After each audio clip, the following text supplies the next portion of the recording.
You ever wanted to learn everything there is to know about the most iconic hedgehog in gaming? Well, if you said no, then joke's on you because you clicked on this video. You made that choice, buddy. That was all you. Unless it was the Scots, then Past Me says hi, and I hope you got your asses handed to you in Smash by future me. I've done a little video of FNAF in the past, and while that series lore is all over the place, the exact opposite of straightforward, there's at least one consistent: Purple Man bad. Sonic lore is similar, but it's not because there's way more. Yeah, it's not just the games, there's the comics too. The reasons I'm subjecting myself to this is because, well, you know, I thought it'd be fun to both educate myself and others before the third Sonic movie. Honestly, I should have done this for the first Sonic movie, but we weren't even sure it was going to be good back then, like, Christ. What were they thinking? Here we are today though, and the movies are a success, and the series is in its renaissance, and even though I may not need to cover the comics, as they are a separate canon to the games, I think, I might as well cover everything important, right? But you know, I think I'm going to take the easy route, for my sanity and yours. Seeing as Shadow is going to be the big focus of the third movie, don't you think it'd be more appropriate to cover everything surrounding him specifically? So, grab your version of the Chaos Emeralds. Crap,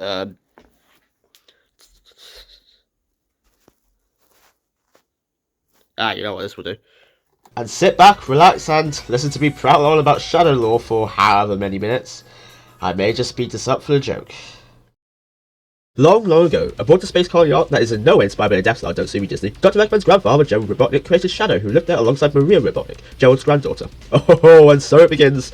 There's the first mention of her. The whole point of Gerald creating Shadow was so he could be the so-called ultimate life form, as a part of Project Shadow. Gee, spent no expense on the naming, huh? But as the meme goes, as the tragedy tells us, the in-universe military organisation, Guardian Units of Nations, or just GUN, don't worry, I only knew them by GUN as well, just storms the Ark one day, putting a bullet in Maria, starting Shadow's villain origin story, and then put him in forever stasis on Prison Island. No, not that Prison Island, but it's unlikely Sonic fans will know anything about Xenoblade because the latter requires reading. Skip half a century later, Dr. Scrambled Eggman learns of Project Shadow and decides to use the Ultimate Lifeform as the Ultimate Anti-Lifeform, wanting to use Shadow solely for collecting the 7 Chaos Emeralds to destroy the world because Eggman's pretty much just Bowser at this point in the series with the same evil intentions every game. Hang on. Doesn't Boiled Eggman want to take over the world? What's destroying it really going to do? Just use what's already there, you eggshell. And with little convincing, likely down to their relation through Gerald, Shadow agrees, but he has his own motives, namely revenge.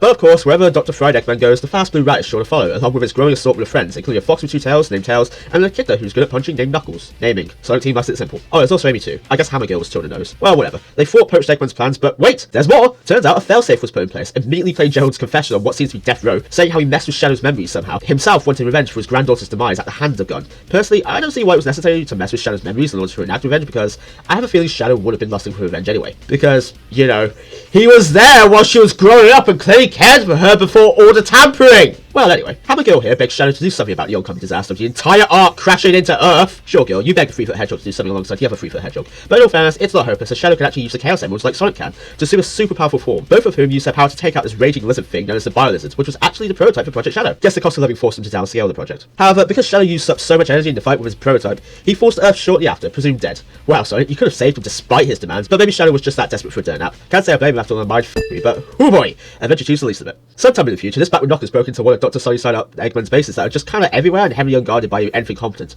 only to find Shadow in stasis. Bum bum bum! There was also E123 Omega there. It's pretty cool. It may resemble E102 Gamma from Adventure 1, but Omega was an entirely different thing. I wonder if we'll see it in the third movie. But because a convenient plot device was needed, Shadow got a case of the Amnesia Dark Descent, so we can't remember anything that happened from Adventure 2, which in the timeline is literally one game before Heroes here. Glad this one's a lot simpler than his outer timeline at least. The three folk here are united by pure happenstance though. Rouge wants her treasure because remember, she's a material girl. Omega wanted revenge for being sealed there, which, yeah, fair enough, this thing can tear holes through anything, and Shadow wants answers from Scotch Eggman. Wait, how would he know who Omelette Man is if he has no recollection of the events of Avenger 2, which would include Baked Eggman finding him?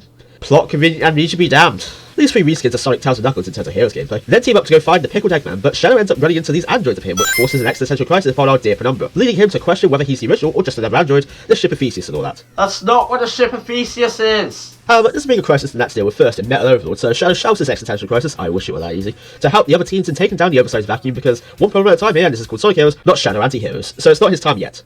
One game later, Shadow wanders aimlessly, having lost all interest in saving the Earth and protecting humanity despite Maria's last wishes, which he forgot about because of the amnesia thing, but all of a sudden, an alien race known as the Black Arms decides to invade the Earth, so Shadow better start giving a damn whether he's going to die or be enslaved too. The alien race's leader, named Black Doom, an extraordinarily edgy name that sounds like people keep making the edgy DeviantArt joke, I'm not going to add to the pile, appears before Shadow for reasons and tells him to collect all 7 Chaos Emeralds, items that really should be put on tight lockdown considering how powerful and sought after they are, but I suppose scattering them across the world will have to do for now. Despite no affiliation in his mind with Black Doom, Shadow just kind of does what he's told like a subservient rodent, believing that maybe this random being from outer space might have some answer for him. Though I won't lie, Shadow, you could have bargained for the answers first before going on the Emerald Hunt, but I suppose we potentially wouldn't have a game then. Through his scavenger hunt, Shadow ended up remembering his promise to Maria about protecting the world and all that, something that isn't important if you take the villain route through this game, one of the 1,000 different story endings, but only one is canon, so we'll stick with the canon one, which is that he eventually defeats Black Doom, but not after learning that he was somehow created using Black Doom's DNA as the ultimate weapon against the Black Arms. How Joe Diabolical's got a hold of this dripped up Nightmare Incarnate's DNA is beyond me, but perhaps they found his fingerprint in his son's car or something. But yeah, after wiping out the Black Arms, all Shadow wanted to do was put his past behind him.